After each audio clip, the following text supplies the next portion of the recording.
Hello, akkam jirtu Tasfaayin jedhama. Har'a barnoota SQL kanaan dura barachaa turre itti fufna. Akkuma viidiyoo kanaan dura viidiyoo tokko amma viidiyoo arfaffaa irratti akka arginutti gabatee uumuu jalqabneerra daataabeeziin keenya federaal jedhu keessatti gabatee 2 uumneerra already. Akkuma kanaan dura jenne gabatee 4 uumna.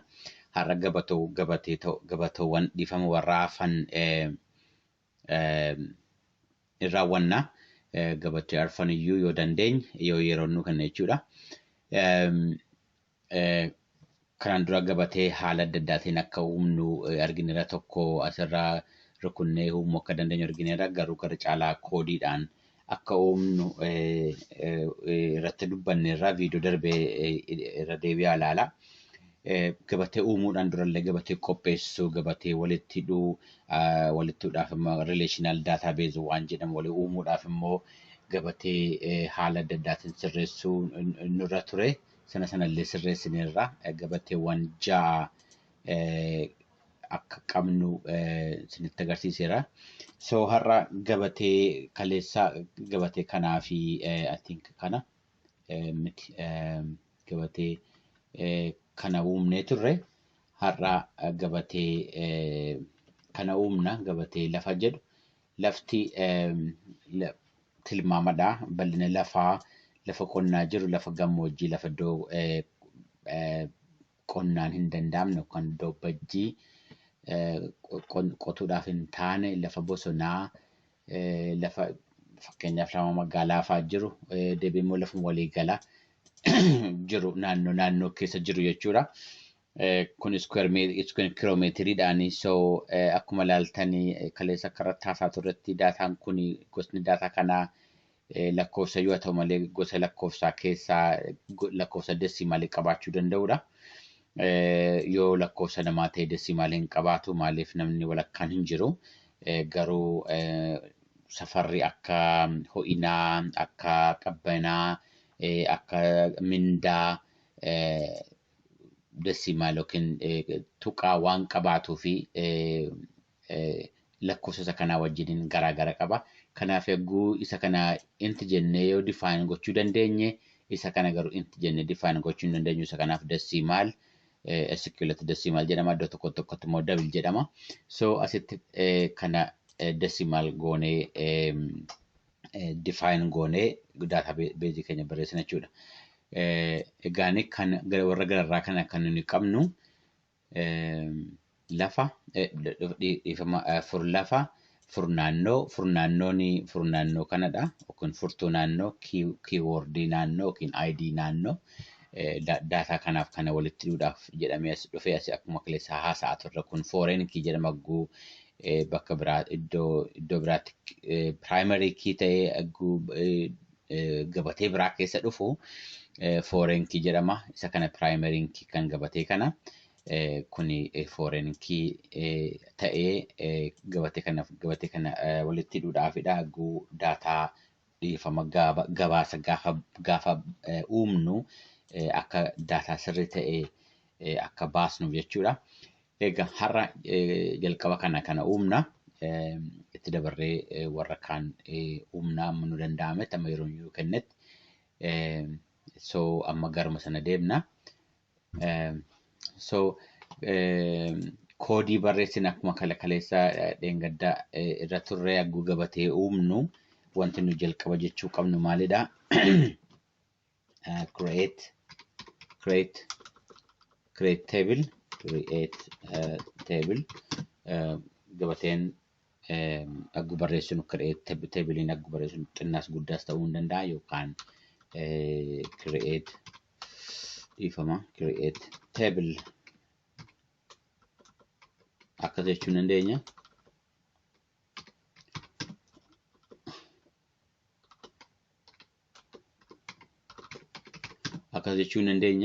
Hunduma isaa qubee xinnoo.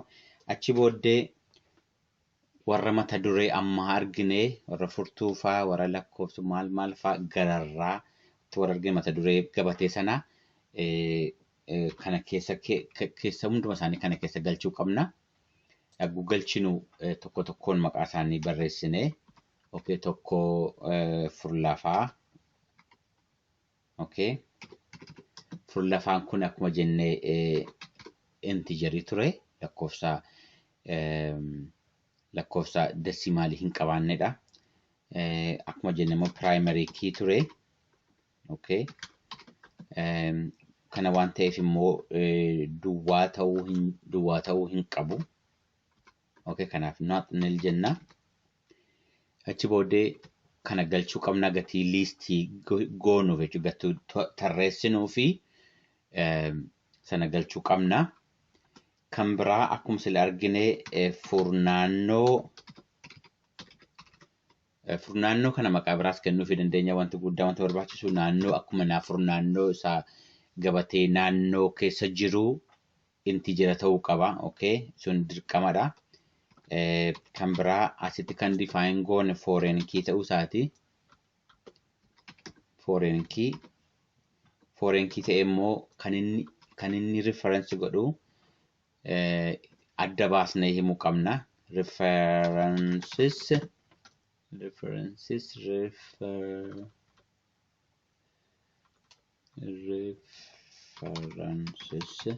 References kan inni reference godhu gabatee naannoo keessaa mata duree furnaannoo jedhu kan inni reference godhu. Reference godhu jechuun kan inni achi ilaalu jechuudha. Kan inni agarsiisu.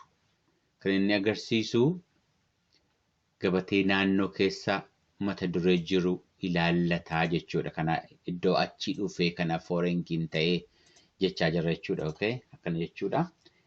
Mata duree kan biraan kan nuyi qabnu maqaa naannoo akkuma kaleessa dubbanne akkanatti barreessuu hin dandeenya. Yookaan immoo walittiinee kana dhiisnee jala kana lamman maqaa kana lamman akka kanaatti walittiinee qubee guddaadhaan jecha isaa taanu qubee guddaadhaan jalqabuu dandeenya. Yookaan immoo akkanatti goonee kana dhiisnee ammas kanarraa baasnee akkanatti barreessuu hin dandeenya jechuudha. Gara caalaa yoo akkanatti barreessinee yagguu mata dureen sun uumamu maqaa naannoo akkuma jechoota lama ta'etti barreeffama. Mata dureen sun kan akkanatti barreessuun baay'ee gaariidha. Advisable akkanatti akka ta'u gorsi jira. Garuu akkan lammasnatti akkuma barbaanetti gochuu dandeenya. Okay. Varchar qubeedha waan ta'eef varchar fudhanna. 30 fudhannu amma dheeratan jechuudha. 30 probably 20 kan 15 iyyuu hin caalu. Not niira jennu kana akka duwwaan taana jechuudha. Kan biraa lafa qonnaa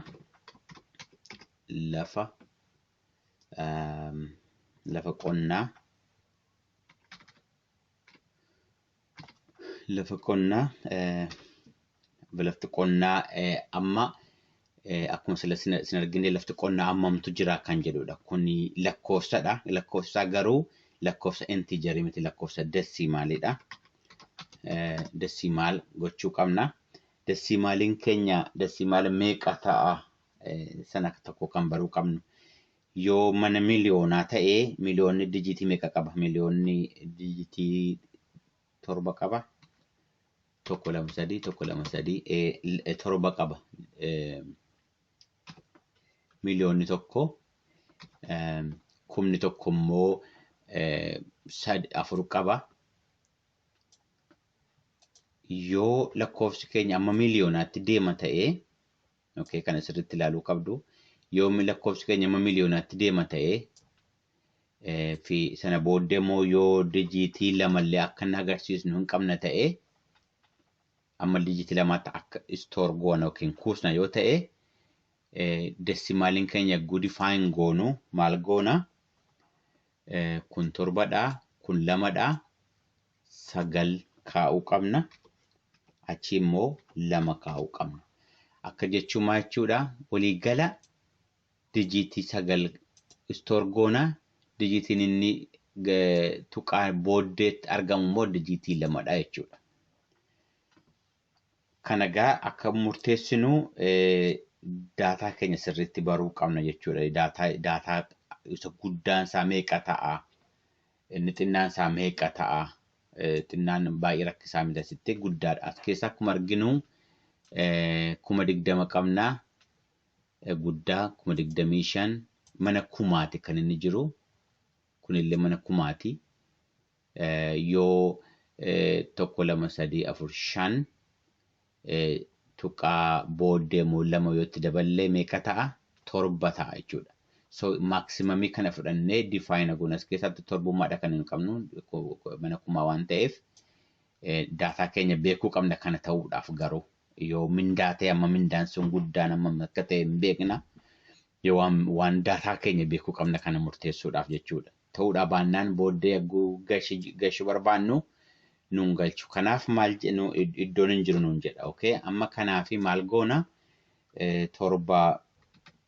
torba dijitii torba mana kumaatii fi dijitiin inni dhumaa lamman immoo desimaaliin mana lamaan agarsiisu barbaanne. Yoo mana sadiin agarsiisu barbaanne kanuma jijjiiruu sadii goone torba keessaa sadii desimaaladha jechuudha. Garuu gaafa sadii desimaaladha jennu inni kun inni silaa torba jennee keenye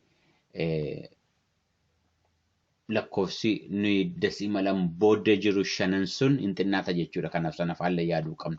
Fakkeenyaaf yoon kana torba keessaa 2 desimaalii godhe yoon jedhe 5 miti kun mana kumaati. Yoon 3 desimaalii godhe jedhe kun kuma store gochuu hin danda'u jechuudha. Kanaaf sanatti yaade kana ol kaase kanas yoon ol kaase kanas ol kaasuun irra jira jechuudha kanatti.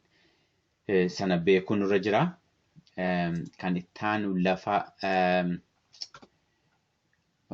narkaaba deemaa lafti bajjiin lafti uumaa hin baasne narraan fagaadha qonnarraa warra meeqa lafti uumaa baasuu hin dandeenye lafti kattaan lafti gogaan lafti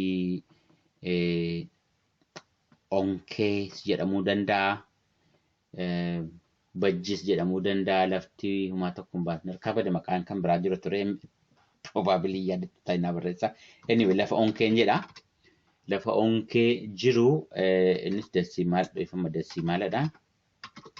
Desimaal dhiifama desimaal akkuma isa kanaa 7 fi 2 haa keenyu. Okay. Lafti kan biraa lafa bosonaa. Lafa bosonaa. Lafti bosonaa kan ittiin safaru desimaaladha. Innis mana kuma waan ta'eef 7 fi 2 haa ta'u. Okay, lafti lafa biroo. Okay, lafa magaalaa fa'aa ta'uu danda'a lafa biroo. Okay. Lafti biroo kanas desimalan safarraa desimala 7 desimala 2 manuuf nugaa waligala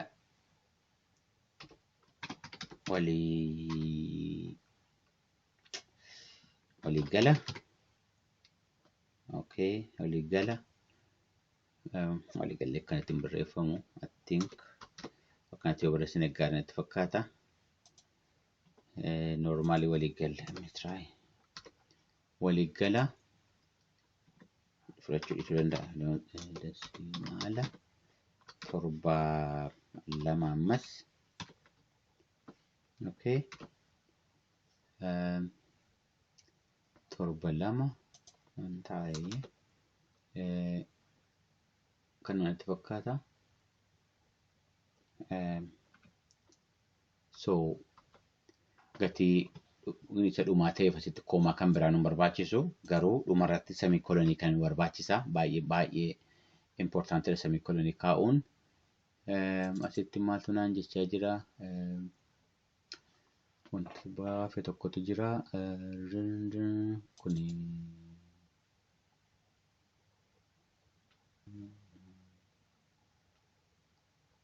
I think rakkoon biraa waan jiru natti fakkaatu mana yaala Aggun kana execute godhu database koo keessa ta'uu mirkaneeffachuun qaba yoo ta'u dhabaate iddoo hin taanetti nama yookaan nama uumuu hin danda'u jechuudha. Yoo mallattoon akkana jiraate gara caalaa yoo raan goone error message'n waan ta'e nuu kennuu danda'a. Incorrect syntax near incorrect syntax maaltu afasitti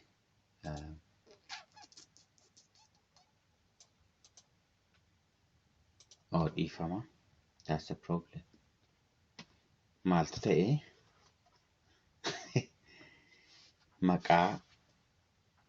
maqaa gabatee keenyaatu irraanfatame. Just erroriin naa kennaa jiru